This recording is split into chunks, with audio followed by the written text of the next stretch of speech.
Hello and welcome to Time for Healing. I'm your host, Marion Porter of Star Winds. Time for Healing features Connecticut's leading healers in a unique educational show. My goal is to provide the viewer with a working knowledge of a wide variety of healing modalities. First, we will learn all about the particular healing, and then I will receive a healing live on camera. My guest today is Dan Connors, who will tell us all about Didgeridoo healing. Oh, yes, Dan Connors and your Didgeridoo. Hello, hello. And this is it, isn't it? Yes, it is. Wow. Yep. My God, I'm so excited to have you on my show. Thank you. So Didgeridoos, not a lot of people know about them. What is this Didgeridoo? What do we do with this Didgeridoo? So a didgeridoo is a wind instrument, and you just blow through it, and you can create a tune. And you learn, as you learn different techniques of making sounds, such as animal calls and drones and whatnot, you can learn circular breathing through that. And that takes a lot of time. But, circular breathing? Mm-hmm. Oh, what is that? So circular breathing is the ability to continuously make sound or music out of the didgeridoo without taking your mouth off to catch a breath. So you're constantly breathing as you're playing. How? So this is the nifty part. So it's a little bit of a misconception, and it's hard to wrap your head around. But so when you're blowing through the didge, you have your cheeks puffed. Wait, what? You have your cheeks puffed. Yeah, okay, very good. And as you're doing that, you blow through the didge, making a drone, we call it, and you quickly breathe in through your nose. Really short, quick breaths, really snappy. And as you do that, that shoots air into the didgeridoo. It's quite big. Yes. Yep. And you don't pass out? No. The circular breathing compensates for that. This thing is huge. Yeah, it's about 5 feet. About 5 feet long. My God. So, all right. I'm tempted to ask you to play, but I want to hold off on that okay. for a minute. But, wow. So, where does the didgeridoo come from? So it originates in Australia from the Aboriginals. So it was believed to be of perhaps from Central Asia, traded instruments from Central Asia, and it became an adaptation of Australia. So they started using it in ceremonies after a little bit. And before that, I think it was communications over hilltops and whatnot, just to communicate to certain tribes. And then after the ceremony thing, it became more of a musical aspect, and they would dance and play around and stuff with it. So, wow. Yeah. Is it anything like, in the Alps there, Ricola, that big old, yes. Those things? Is it anything like that? It's very similar, yes. With that instrument, I don't recall. I think it's called the Alp horn. Okay, or I yes. might have made that up. Yeah, sounds right. It's skinnier, and it has more of a flare at the bottom. And with that horn, it's more of like an L shape, where this tends to be either straight or have some kind of curve to it. And it's thicker. What is the curve for? Well, it depends. To each their own with the curve, because the curve, what it does, it creates back pressure. So with this curve, you're going to have a little back pressure, nothing too much. If you have something like an S, it's going to create too much back pressure. It's going to be. What is this back pressure you speak of? So basically, it's when you blow into the didge, it's going to be hard to play. So when you have a curve, you're going to kind of feel like it's kind of like almost like a blocker, if you will. It's hard to really push that air through the curve. But if it's straighter, it's going to be easier to play. So there's nothing like holding back. It's I've heard what a didgeridoo sounds like, but I'm looking at this tree limb, and how can it possibly make these sounds? And how did they come up with it? Well, you make the sounds through your tongue and mouth, Mainly the tongue and how it's placed and how it moves around, and your back vocals. So that's your throat, and how you breathe is from your diaphragm, from your B abdominals, mainly speaking. Oh. So, yeah, like I said, after you can make cackles with your throat. We're going to hear all of this. Yeah. Right? Yeah. And your tongue, you can make even somewhat of electronic noise adaptation to it. See, with traditional style of playing, it's very drony. Some people might call it even boring, but I like it. It's very traditional. But now today, with say for example, like a city kid or what have you, modern day citizens, they incorporate the music that they listen to, whether that be funk, jazz, rap, hip hop, punk, etc., electronic music. So that gets incorporated into this, and it sounds completely different from your traditional Aboriginal player. Will you show us both styles? Yes, I can do that. Yep. Cool. Yes, I can. So, what of all the instruments out there, the clarinet, the trumpet, the drum, what caused you to why the didgeridoo? And how long have you been playing? When did you start? All of that, yeah. Okay. Well, I started in 2010, maybe late 2009. So I've been playing for about 6.5, almost 7 years now. And I got acquainted with this when I was going on a busking trip to California. Oh, a bus trip? Busking trip. So just playing music on the street for money. So yeah, that's how we made money to travel and stuff like that. But so my acquaintance taught me the didgeridoo, and from there I just learned circular breathing on my own, and just had started having fun with it and whatnot. But yeah, that's how it all started. Now all this breathing you're talking of, I did look into this a little bit, and I saw they're using it for treating sleep apnea. Okay, yeah. How? It's just learning how to breathe to play this is enough to... Yes, there's a sense of relaxation when you play it, and also the vibrations from it relax you, and your mind is focused on breathing with this instrument, because with this instrument you're taking in breath, and you learn how to be relaxed in the fact okay, if you're learning how to circular breathe, let's say, you're learning how to cope with realizing that you will have a second breath coming up. You'll be able to have that time and space to get that second breath. So say even with people with asthma, this is actually a great help with them, because with asthma there tends to be shortness of breath. Yeah. With this, you learn how to regulate your breathing easily through the in and out, through your nose, through your mouth. So it's a bit of a process. Yeah, because for me, I breathe through my mouth. I have shallow breathing, and I know. Yeah. I know as I'm getting older, there, I want to make sure that I'm getting enough oxygen going through my body. If I learn how to play one of these, is that gonna help that? Yes, I definitely think so. Absolutely. So there's health benefits to learning how to play one of these. Yes. Yeah. Wow, and I wouldn't need to even play it all that well, just be able to make a sound. I can't. It's huge. How is someone with asthma going to make a sound out of it? I played the tenor sax in high school, and that was this big thing. This is a tree limb. It's seriously, you didn't start passing out when you started playing it? Well, when I started playing, initially, you try and give it all you got, because you look at it and you're like, well, I have to really breathe into this. Do they make shorter ones for beginners? They do, but you don't even have to be a beginner to start playing. When I picked this up, I was a beginner for the most part.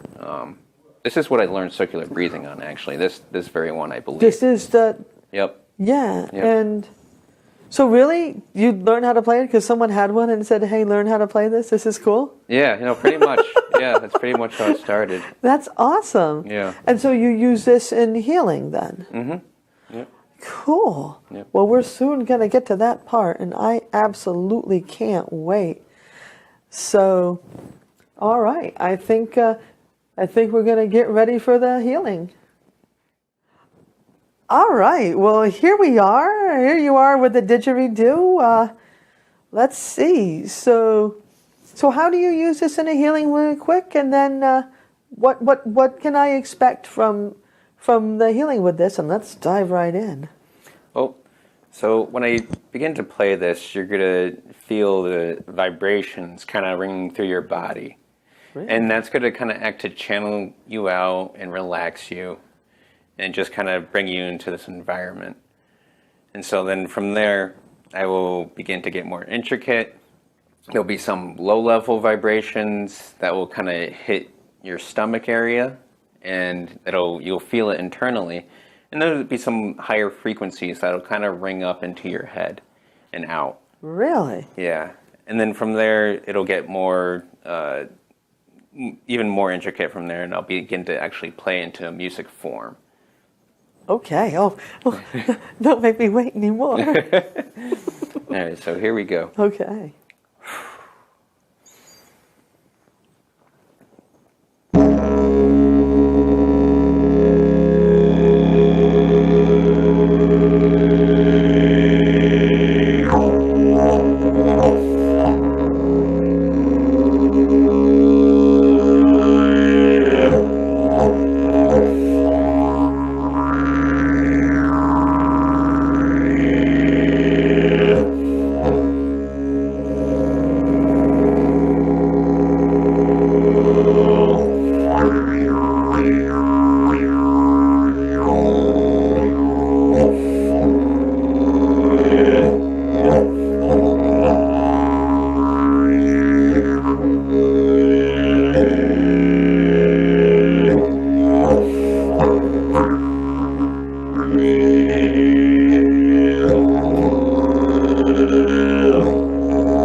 Wait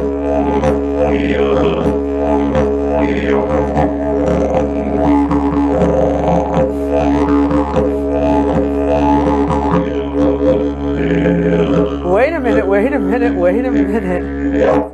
Wait. You said that it was, oh my, you said it was going to come out the top of my head. It did. It did. What was it doing to me? Excuse me. Well, so it's just sending vibrations through going through your skeletal system, going through your whole body. And what it's doing, it's reaching areas that not even a typical physical massage would reach. Yeah. It's really reaching even the molecule structure and getting all the fine areas in between there. And it hits your nervous system too. Is this is typical of the didgeridoo, or is this all sound healing? But this is particularly something different, right? I'd say it's pretty typical of all sound healing. But I've never. So can you put it right on me? Can you put it right up to me? Absolutely. Yeah, let's do that. I've got a microphone here, but just maybe to here. Okay. I want to feel it coming right at me. Absolutely. Oh, look at this now. Oh, hey.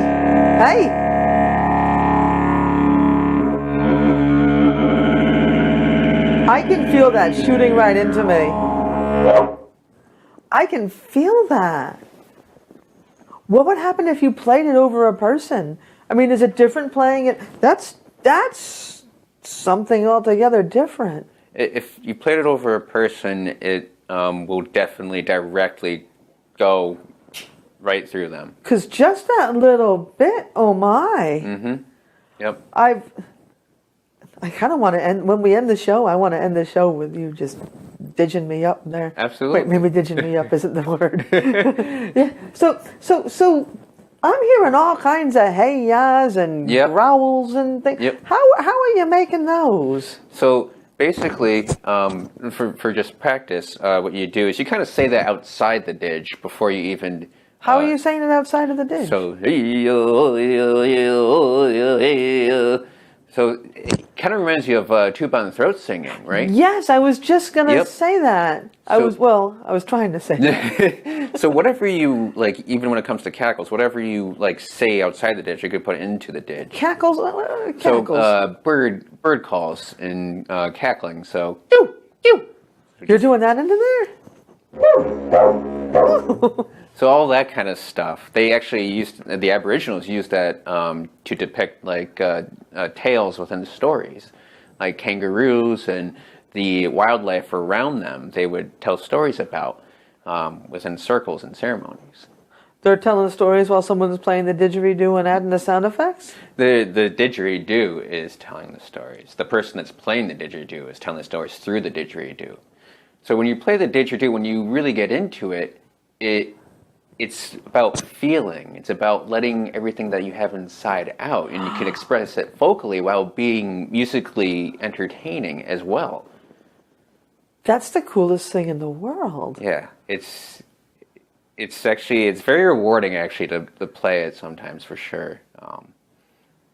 Wow. So that's the coolest sound in the world. What other sounds can you make out of it? Well, as you heard before, I didn't tell you this before, but I was doing something like, we call it a flutter tongue. Flutter tongue? So what I was doing before was kind of like a rattle, so to speak. Oh.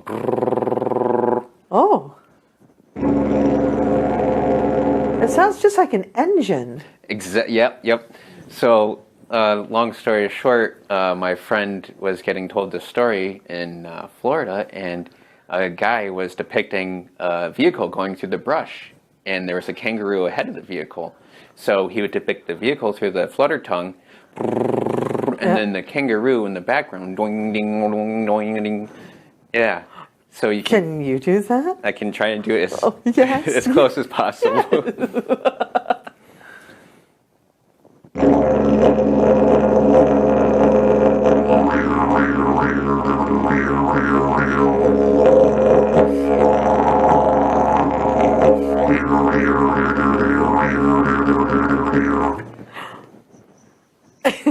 So you can really kind of feel the story Yes. coming to life when you do that.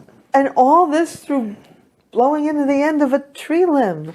I can't believe the sound that's coming out of here. It's probably the simplest instrument ever created, but to actually master it or to get the correct technique down takes practice. It takes a lot of time, and it can be difficult. But Yeah. once you get it, you just, you let go and you flow and everything else comes. Is it hard to learn how to play this? I would say typically yes. Yeah. Once you get the noises down, then from there it's just a matter of getting the circular breathing. Because once you get the noises down, you can pretty much pick it up pretty quick. It's just, you want to keep on going and see how long you can go for and what other stuff you can create. Wow. What an incredible way to be entertained while getting a healing. Let's hear some more. Okay. Yeah. Let's hear some more. Sure.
Oh my.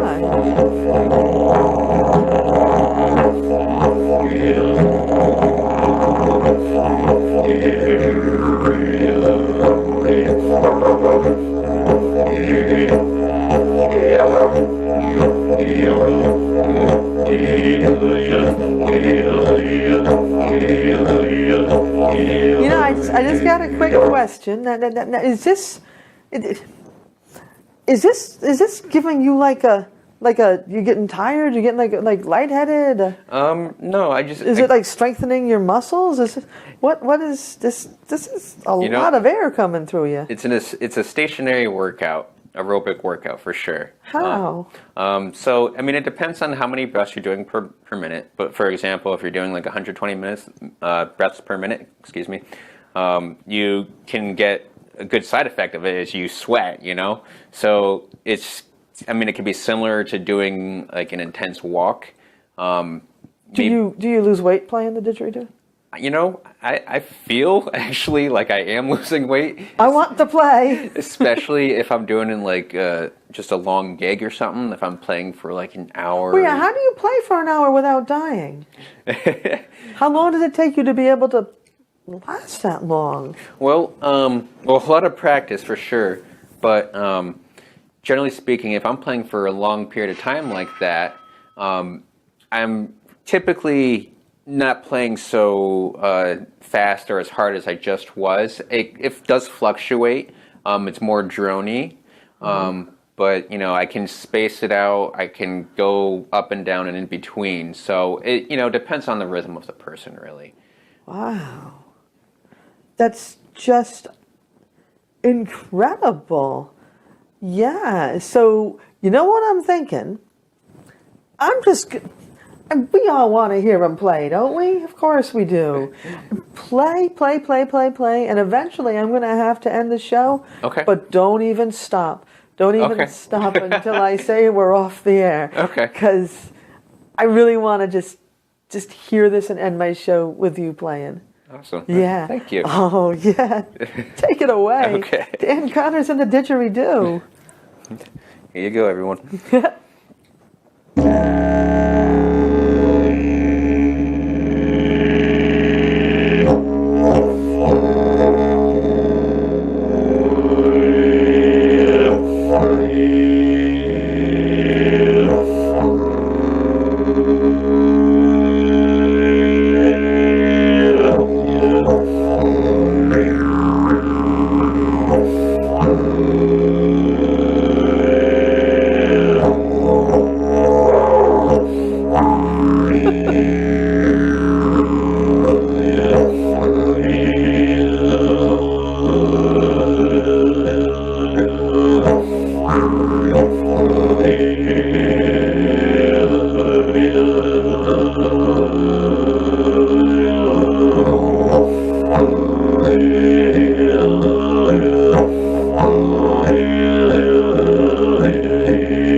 Well, all right there. Look at this guy go. I've never seen so much noise out of someone that doesn't look like they're doing anything. This is incredible. Just sitting there as calm as can be, making all this noise. I love this. This is awesome. And thank you for watching our show, Time for Healing. This is incredible, learning about the didgeridoo and getting this great healing. I hope you're loving this sound at home, and please join us next time when, boy howdy, I bring out another incredible healing modality. All right, see you next time.